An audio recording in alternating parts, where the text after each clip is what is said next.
before we get into the video, I'd like to ask you to please go and subscribe and hit the bell icon so that way you know when a new video is uploaded.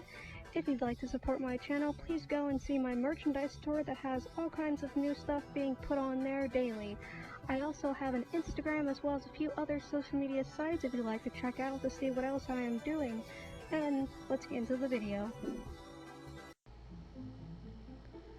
So it all started my freshman year of high school, and it was kind of a huge change for me because I had only been in private school before, and everyone had always told me that public schools were so terrible. When I switched, I was slightly terrified, so I never talked to anyone.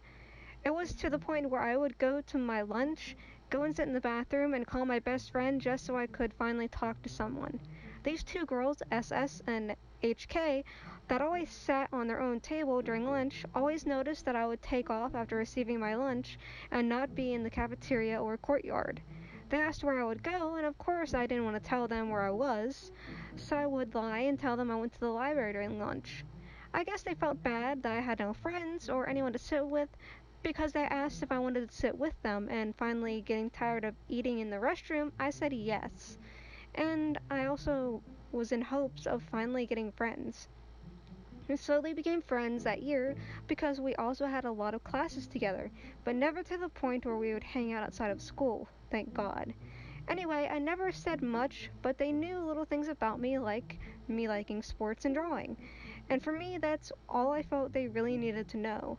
When I was younger, I used to draw a lot of anime and video game characters, but I was always super self-conscious when showing my drawings, so I never did.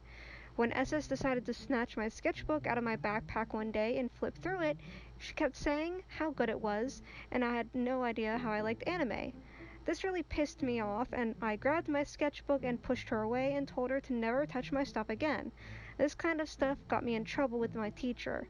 I guess SS felt bad later on, so she apologized profusely, telling me, and I ended up accepting her apology. Because let's face it, I didn't have much friends at the time, so I said it was fine and we moved on. SS asked me why I had never said I liked anime, especially since she was always talking about it. I shrugged my shoulders and said I didn't know why. In reality, I knew everyone's views on people who liked anime, so I didn't really want people to know. So, little by little, we started talking about anime, and in all honesty, it felt good talking to somebody about something I liked. I thought she was cool, and at the time, towards the end of the year, I found out that she had never read any mangas before, so I gave her some of my volumes of my favorite manga at the time, which was Vampire Knight. She really liked them, and I was glad because now I had something to talk to her about more. I finally had some friends, but SS was one that I had talked to the most, and finally freshman year ended. It took until I had come back sophomore year to realize I had created a monster. Over the summer, SS had bought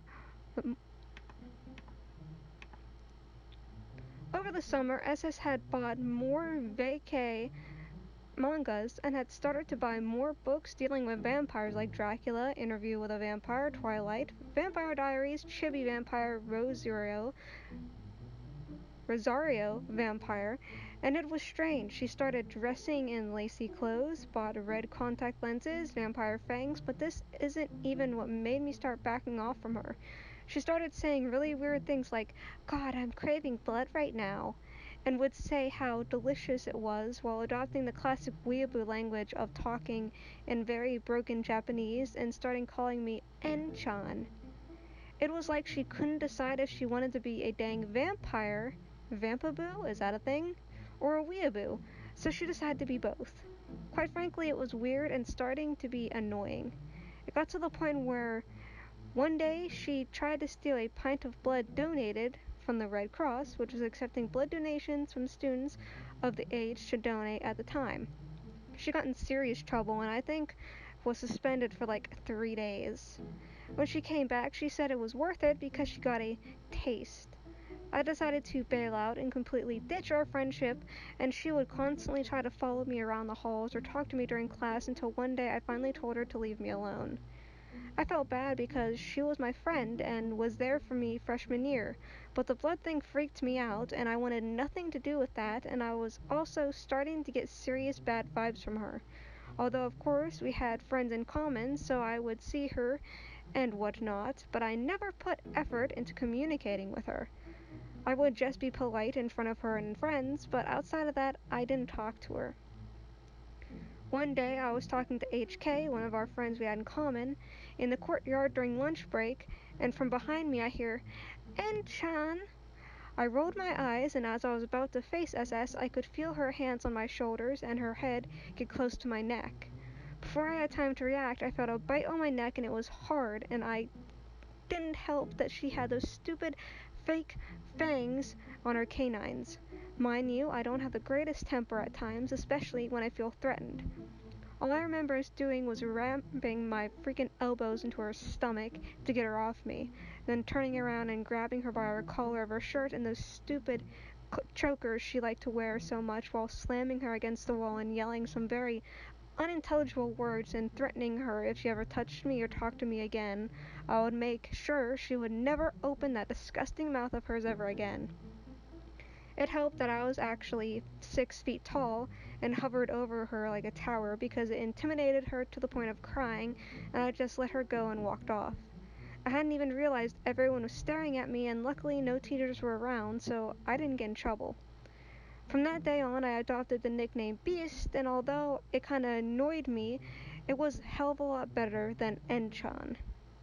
SS never talked to me again, and we all graduated 2 years later without any confrontations, luckily.